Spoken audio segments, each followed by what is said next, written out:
అందరికీ నమస్కారం అండి. నిన్న మనకు సపోర్ట్ చేసినటువంటి జర్నలిస్ట్ సాయి గారికి కృతజ్ఞతలు తెలుపుకుంటూ, అంటే ఆయన సంక్షిప్తంగా బాగానే నీట్గా వివరించే ప్రయత్నం చేసినారు.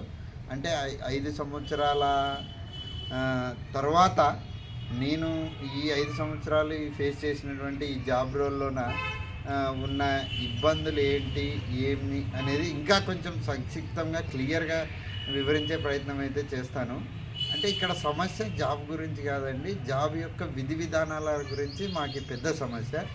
అందరికీ తెలిసిందే, గ్రామ సచివాలయంలోన రిక్రూట్మెంట్ 2019 అక్టోబర్ 2కి 11 టైప్స్ ఆఫ్ జాబ్స్తో 18 టైప్స్ ఆఫ్ జాబ్స్తో విలేజ్ అండ్ వార్డ్ సెక్రటరేట్లో డిఫరెంట్ కైండ్స్ ఆఫ్ జాబ్స్ని అక్కడ తీసుకురావడం జరిగింది. దాంట్లో భాగంగానే మేము కూడా ఇంజనీరింగ్ అసిస్టెంట్ కూడా అదే రిక్రూట్మెంట్లో రావడం జరిగింది. రాష్ట్ర వ్యాప్తంగా దాదాపుగా 11,116 మంది రావడం జరిగింది. ఈ జాబ్ వచ్చే టైంలో అంటే ఎక్స్పెషల్లీ ఇంజనీరింగ్ అసిస్టెంట్కి ఏంటంటే ఇక్కడ ఆయన సాయి గారు చెప్పినట్టుగానే వెల్ క్వాలిఫైడ్ అనమాట.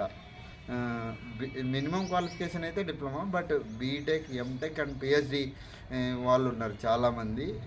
వాళ్ళంతా కూడా ఇది ప్రభుత్వ ఉద్యోగం అనే ఉద్దేశంతో, ఒక మెరుగు ఉంటుందనే ఉద్దేశంతో రావడం జరిగింది. అందులో నేను కూడా నాకు ఈ సెక్రటరేట్లో 5 జాబ్స్ రావడం జరిగింది. కానీ అవుట్ ఆఫ్ 5 నేను మనం చదివింది ఇంజనీరింగే కదా, వేరే ఎందుకు అనే ఉద్దేశంతో ఇంజనీరింగ్ అసిస్టెంట్ జాబ్ చూస్ చేసుకొని ఇది రావడం జరిగింది. ఇక్కడ వచ్చిన తర్వాత చాలాసార్లు బాధపడిన విషయం అయితే తెలిసింది. ఇది ఎందుకంటే జాబ్ గురించి కాదు ఇక్కడ బాధ, విధి విధానాలు లేకపోవడం దాని గురించి బాధ అండి.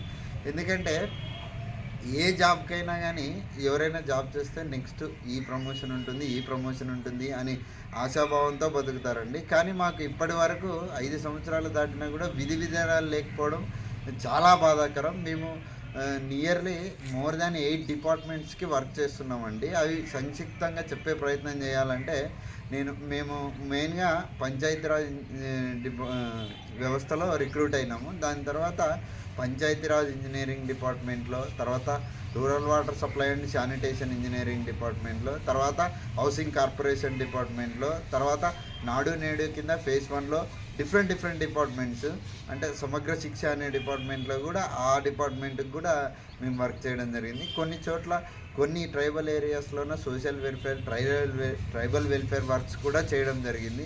కొన్ని చోట్ల ఇరిగేషన్ రిలేటెడ్ వర్క్స్ కూడా చేస్తున్నారు, ఇంకొన్ని చోట్ల R&B రిలేటెడ్ వర్క్స్ చేస్తున్నారు. ఇలా అన్ని ఇంజనీరింగ్ శాఖలకు సంబంధించిన ప్రతి ఒక్క వర్క్ మా ద్వారానే ఎగ్జిక్యూట్ అవుతుంది ఈ 5 ఇయర్స్గా. అంటే ఎగ్జిక్యూట్ ఇన్ ద సెన్స్ అంటే మాకు జాబ్ చేసే విధానంలో అయితే ఎటువంటి కంప్లైంట్ లేవు, బట్ మాకు విధి విధానాలు లేకపోవడం దాని మీదనే మా బాధ అంతా కూడా. దాదాపు 10,000 ఇంజనీరింగ్ అసిస్టెంట్ ఉంటే అందరూ ఆల్మోస్ట్ 2-3 జాబ్స్ సెక్యూర్ చేసి అక్కడ వదిలేసి ఇంజనీర్గా వర్క్ చేయాలని చెప్పి ఇంజనీరింగ్ అసిస్టెంట్ వచ్చిన వాళ్ళే ఎక్కువ మంది. అంటే from civil engineering background, mechanical they came directly. అలా వర్క్ చేస్తున్నా కూడా ఇప్పటి వరకు మాకు అంటే నెక్స్ట్ మేమేంటి అనే విధి విధానాలు ఇప్పటి వరకు లేవు.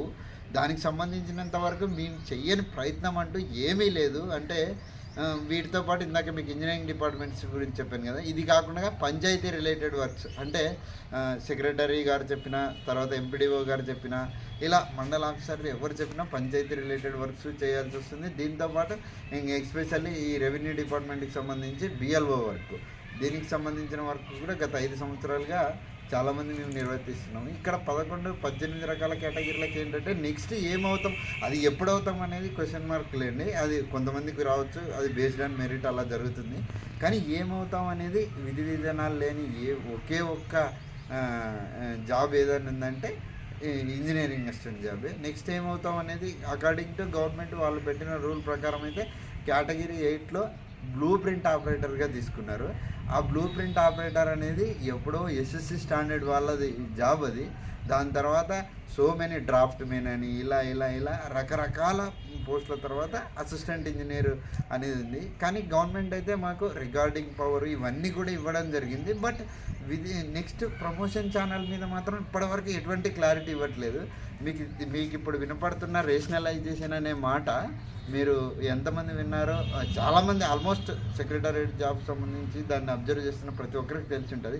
ఈ రేషనలైజేషన్ అనే వర్డ్ తీసుకొచ్చిందే మేము. ఇంజనీరింగ్ అసిస్టెంట్లుగా మేము ఒక అసోసియేషన్ ఏర్పాటు చేసుకొని అసోసియేషన్ ఆఫ్ సెక్రటేరియట్ ఇంజనీర్స్ అని దాని ద్వారా మేము తీసుకురావడం జరిగింది. ఆ రేషనలైజేషన్ వర్డ్ కోసం, ఆ రేషనలైజేషన్ సిస్టమ్ కోసం మేము ప్రజాప్రతినిధుల్ని అంటే గ్రామ స్థాయి నుంచి మండల స్థాయి నుంచి మొదలుకొని ఎమ్మెల్యే స్థాయి, ఎంపీ స్థాయి మరియు మినిస్టర్స్ అండ్ సీఎం స్థాయి వరకు ప్రతి ఒక్కరికి ఆ విషయం మీద అవగాహన తెప్పించిందే మేము. కాకపోతే గవర్నమెంట్కి మేము ఇవ్వని రిప్రజెంటేషన్ అంటూ లేదు. ప్రజాప్రతినిధులు కావచ్చు, లేకపోతే మా సబార్డినేట్ పై ఆఫీసర్స్ కావచ్చు, ఆల్ ద డిపార్ట్మెంట్ హెడ్స్ కావచ్చు, ఇంక్లూడ్ ఏఈ నుంచి మొదలుకొని ఈఎన్సీ గారి దాకా, అంటే ఏఈ, డిఈ, తర్వాత EE, SC and ENC, CE, ENC ప్రతి ఒక్కరికి మేము రిప్రజెంటేషన్లు ఇవ్వడం జరిగింది.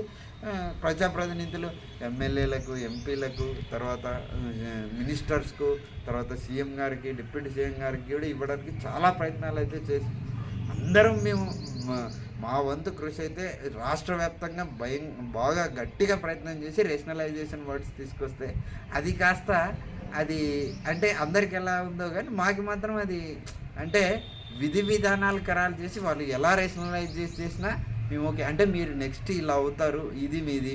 మేమేం అడుగుతున్నామంటే ఇన్ని ఇంజనీరింగ్ డిపార్ట్మెంట్లో వర్క్ చేస్తున్నాం కదా, మా అర్హతని బట్టి ప్రతి డిపార్ట్మెంట్లో మాకు అదే పదోన్నతి కల్పించాలని చెప్పి మేము వేడుకుంటున్నామండి. ఇక్కడ ఏ ఒక్కరిని కించపరచడం అయితే మా ఉద్దేశం కాదు. ఇక్కడ మీకు ఇంకొక ముఖ్యమైన విషయం చెప్పాలి, ఈ సెక్రటేరియట్ వ్యవస్థలో ప్రతి ఒక్కరికి ఆ లైన్ డిపార్ట్మెంట్ నుంచి ఒక్కటే బాస్ ఉన్నారు. కానీ మాకు మాత్రం మా దురదృష్టమో అదృష్టమో తెలియట్లేదు, కానీ మాకు దాదాపుగా 7 నుంచి 8 మంది మా పైన అంటే వాళ్ళకి రూలింగ్ అథారిటీ ఉంటుంది. దేనికంటే ఏ డిపార్ట్మెంట్ వర్క్ వస్తే ఆ డిపార్ట్మెంట్కి సబార్డినేట్గా ఉండి ఆ డిపార్ట్మెంట్ వర్క్ని గ్రౌండ్ లెవెల్లో మనమే చేయాల్సి వస్తుంది. ఇది చాలా బాధాకరమైన విషయం. ఈరోజు ఇది బాధపడని విషయం. నేనే చాలాసార్లు అసలు నేను ఈ జాబ్కి జాయిన్ అవ్వడానికి ముందు నాకు 50+ శాలరీ వచ్చేది. కేవలం గవర్నమెంట్ జాబు పీపుల్స్ సర్వీస్ చేయవచ్చు అనే ఉద్దేశంతో అవన్నీ వదిలేసి నేను ఈ జాబ్కి రావడం జరిగింది. వచ్చేటప్పుడు కూడా ఏది చూస్ చేసుకోవాలనే కొద్దిగా కన్ఫ్యూజన్లో ఫైనల్గా ఇంజనీరింగ్ అసిస్టెంట్గానే చూస్ చేసుకున్నాం.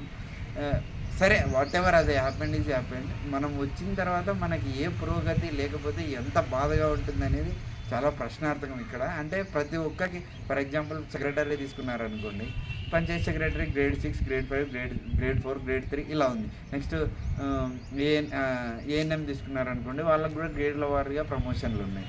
తర్వాత అగ్రికల్చర్ అసిస్టెంట్, చాలామంది అగ్రికల్చర్ అసిస్టెంట్లు ఆల్రెడీ ఏఈఓలుగా వెళ్ళడం జరిగింది. అది తప్పేం లేదు, ఎందుకంటే వాళ్ళ హక్కు వాళ్ళకే ఇవ్వాలి ఖచ్చితంగా. తర్వాత అలాగే మిగతా జాబ్ చాట్లు అయినటువంటి విఆర్ఓ ఉన్నారు. ఇప్పుడు విఆర్ఓ గ్రేడ్ 2 నుంచి grade 1 junior assistant, senior assistant ఇలా అంటే వాళ్ళకి సంబంధించిన కరెక్ట్గా నాకు తెలియదు, కానీ అక్కడ వాళ్ళకి ఆ విధానాలు ఉన్నాయి. ఇలా ప్రతి ఒక్కరికి నెక్స్ట్ ఏమవుతాము, మన చార్ట్ ఏంటి, మనకి ఏంటి అనేది ఖచ్చితంగా వాళ్ళకు ఒక విధి విధానాలు ఉన్నాయి. మాకు మాత్రం ఎటువంటి విధి విధానాలు లేవు. మాతో పాటు ఇంకా కొద్దిగా సందిగ్ధంలో ఉన్న వాళ్ళంటే వెల్ఫేర్ అండ్ ఎడ్యుకేషన్ అసిస్టెంట్స్, వీళ్ళకి కొద్దిగా సందిగ్ధత ఉంది. వాళ్ళు కూడా దానికోసం బాగా ప్రయత్నాలు అయితే చేస్తున్నారు. తప్పకుండా వాళ్ళకి మాకి ఇంకా ఇలాంటివి నాకు తెలిసినంత వరకు ఇవి రెండే కంప్లీట్గా ఏ క్లారిటీ లేని పోస్టులు. వాళ్ళకి మాకి ఖచ్చితమైన ఒక జాబ్ చార్ట్ క్రియేట్ చేసి నెక్స్ట్ ఫర్దర్గా మీరేంటి, మీరు ఏమవ్వగలరు అనేది కోరుకుంటూ మాకు సంబంధించినంత వరకు నేను కోరుకునేది ఏంటంటే, మేము అన్ని డిపార్ట్మెంట్లకి గ్రౌండ్ లెవెల్లో వర్క్ చేస్తున్నాం కాబట్టి అన్ని డిపార్ట్మెంట్ల వైజ్గా రేషనలైజ్ చేసి ప్రతి డిపార్ట్మెంట్కి కొంతమందిని అవసరానికి తగ్గట్టుగా కేటాయించి ఆ పర్టికులర్ డిపార్ట్మెంట్స్లో పదోన్నతులు కల్పించాలని మేము సిన్సియర్గా రిక్వెస్ట్ చేస్తున్నాము. ఇది ఏ ఒక్కరిని కించపరిచేది కాదు, ఏమీ కాదు. మేము మా బాధని గవర్నమెంట్కి చెప్పడానికి నేను చేసే ఒక ప్రయత్నం అంతే తప్ప వేరే వాళ్ళకి ఇవ్వద్దని అలాంటివి ఏమీ ఉండవండి. కేవలం ఇంజనీరింగ్ అసిస్టెంట్లకి విధి విధానాలు తర్వాత నెక్స్ట్ ప్రమోషన్ ఛానల్ కల్పించాలని గట్టిగా మేము కోరుకుంటున్నాం. అజమాయిషి కూడా మేము ఎలా కోరుకుంటున్నామంటే, పంచాయతీరాజ్ డిపార్ట్మెంట్ ఒక క్లస్టర్ ఇవ్వండి, ఆర్డబ్ల్యూఎస్ డిపార్ట్మెంట్ ఒక క్లస్టర్ ఇవ్వండి. ఒకే పర్సన్ని ఒకే డిపార్ట్మెంట్కి ఒక క్లస్టర్లో యూజ్ చేసుకోండి.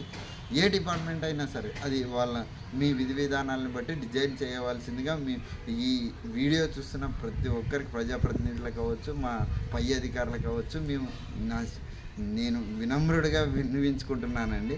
దయచేసి దీన్ని నెగిటివ్గా తీసుకోకుండా మాకు సరైన విధి విధానాలు ఖరారు చేస్తారని మనస్ఫూర్తిగా కోరుకుంటూ థ్యాంక్ యూ అండి. Thank you very much. Thank you one and all.